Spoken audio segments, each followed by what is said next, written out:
से पिक पे है और अब मंदाने की वजह से जो है किसान बेच भी नहीं पा रहे।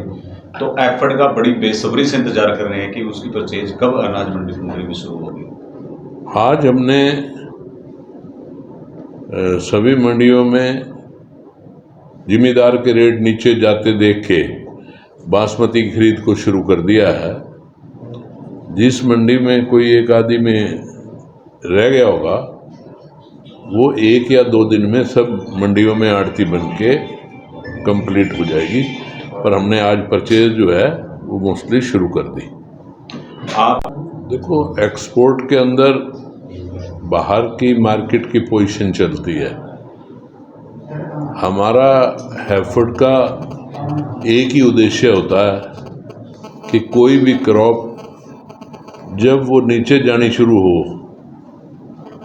उसमें जिम्मेदार को नुकसान ना हो, उसी को देखते हुए हमने कल फैसला लेके दोबारा बासमती की खरीद को शुरू किया कि जिससे हमारे किसी किसान को नुकसान ना हो। तो सरकार नहीं, स्पॉट प्राइस कभी भी कमर्शियल के अंदर नहीं हुआ करती कि कमर्शियल के अंदर स्पॉट प्राइस का कोई काम नहीं हुआ करता। जहाँ तक एमएसपी की जितनी आइटम्स हैं वो सरकार पूर्णतः रूप से खरीद ही रही है। पर कॉरपोरेशंस को माननीय मुख्यमंत्री ने हमारे को खास करके हैफर्ड में शुरू दिन से एक ही बात कही थी कि जहां आपको ये लगे कि जिम्मेदार का भला हो सकता है वहां उसका भला करने की कोशिश करना। जब तक मार्केट ऊंचे रेट में चल रही थी जब तक हमने उस चीज़ को हाथ नहीं डाला। अब जहां मार्केट रोज नीचे की तरफ जानी शुरू हुई तो हमने बासमती की खरीद साथ के साथ शुरू कर दी कि जिससे जिम्मेदार को नुकसान ना हो। सरकार दावा कहाँ है, आपके सामने ही है, सारे जिम्मेदार आपके सामने ही हैं। मेरे हिसाब से तो इस साल के अंदर ट्राली भी बाद में उतरी है, माल पहले बिका है और किसी राइस मिलर ने ना मॉइस्चर की तरफ देखा ना किसी तरफ देखा। शुरू से लेके लास्ट तक माल जो है वो लगातार एमएसपी से ऊपर ही बिके हैं, कम नहीं बिका। जहाँ तक विपक्ष का सवाल होता है, विपक्ष के पास और कोई मुद्दा ही नहीं होता। आप बताओ, सरसों के अंदर पूरी की पूरी रेट जिम्मेदार को मिली। जहाँ तक सूरजमुखी की खरीद की बात थी, पूरे हिंदुस्तान के अंदर सूरजमुखी की क्रॉप 41-42 रुपये से ऊपर नहीं बिकी। 1000 रुपये सरकार ने जिम्मेदार को साथ दिए, उसके बावजूद हमने उसी क्रॉप को 4905-1000 रुपये में बिकवाने का काम किया कि बाजार से 1800 रुपये क्विंटल का हरियाणा प्रदेश के जिम्मेदार को फ़ायदा हुआ, जो कि पंजाब, राजस्थान, बाकी सारी जगह 41-42 से ऊपर नहीं बिकी। जहाँ तक हमारी जिम्मेवारी हैफर्ड में सौंपी गई है, मेरा ये 4था साल हो गया, 3 साल कंप्लीट हो गए। हमने तो किसी जगह भी 1% की भी ये कमी नहीं आने दी।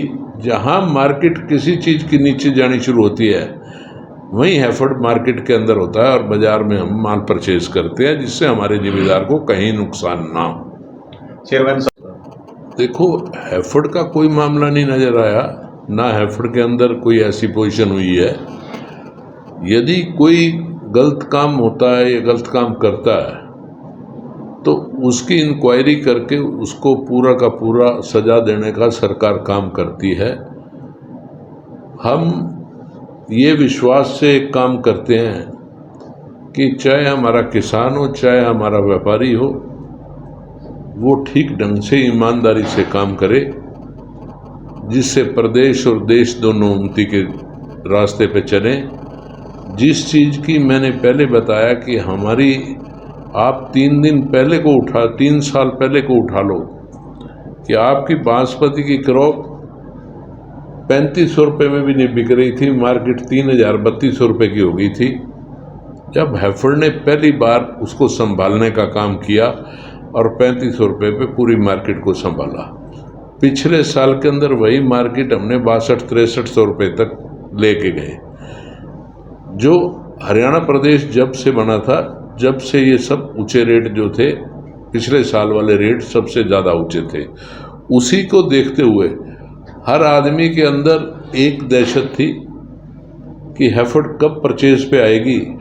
उसी को देखते हुए चाहे वो 1401 है, चाहे वो 11-1 की है, चाहे वो 17-18 है, चाहे वो बासमती थी, सबके रेट पिछले साल के कंपैरिजन में वही के वही ऊंचे के ऊंचे रहे।